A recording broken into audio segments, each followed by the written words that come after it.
It would be remiss of me to go any further in this series of Access to Work videos if I didn't bring up the issue of benefits. In the 25 years or so that I've been involved in supporting people with hidden disabilities into paid work, it's the one that is most likely to concern parents. So this video is directly aimed at you if you are a parent or a carer. However, if you're somebody applying for a job and you want to know how this job might affect your benefits, if you're currently on benefits, I think you'll find this video useful too. My advice in the main can only be given in what can be called general terms. This is because firstly, I'm not legally qualified to give benefits advice, and secondly, the fact that it's an ever-changing picture means a video, by its very nature, something static, isn't the best vehicle to give the information. Here's some general advice. If somebody is on disability living allowance or the personal independence payment, these won't stop if the person starts a paid job. Moving on to what I call my benefits big three you see on screen, the DWP website says only certain benefits may affect whether you can get an Access to Work grant. And then, concerning my big three, you can still get help from Access to Work if you work more than 1 hour a week. If the person you care for, and this would include somebody in supported living, gets housing benefit, I advise you to look very carefully at the rules.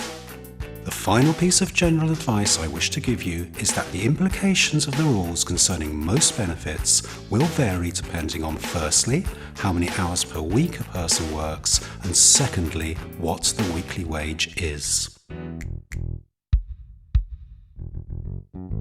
The one piece of specific information I can give you in this video is to consider something called the permitted work rule if the person you care for is receiving employment support allowance.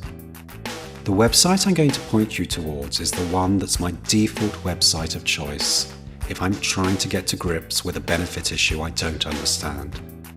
You won't be surprised to know it's the one belonging to the Citizens Advice Bureau, and I tend to go straight to their benefits page by typing in www.citizensadvice.org.uk/benefits.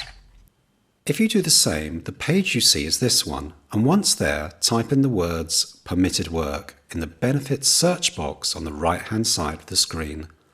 Click the enter button on your keyboard, and you come to this page. Hover over work you can do while getting employment support allowance, and a light blue box appears behind it. Click enter, and you come to this page. This gives you the basic but crucial information about permitted work. And I believe you can make a few assumptions based on when this video went live in the spring of 2019. These assumptions are that if a job pays less than £131.50 a week and is under 16 hours a week, some benefits won't be affected if the job offer is accepted. According to the government website, these benefits are employment support allowance, incapacity benefit, and severe disablement allowance. You will have to complete a form that you can access from the gov.uk website, and the link here takes you to a master page that includes a very useful fact sheet that I suggest you read. By clicking the permitted work you can print and fill in with a pen link, you go straight to the form itself, which is 7 pages long.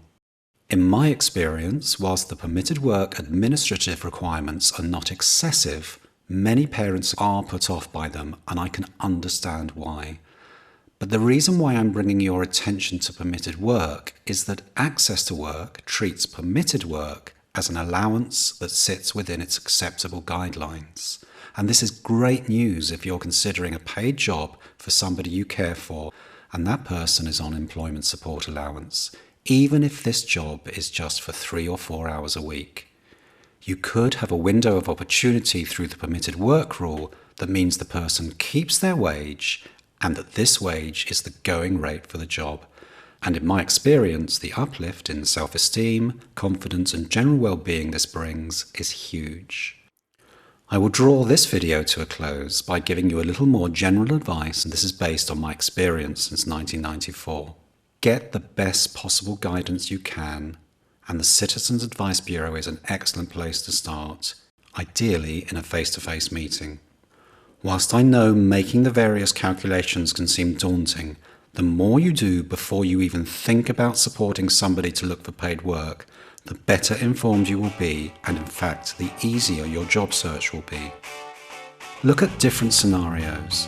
Take what you think is a reasonable hourly wage for the job types best suited to the person you support.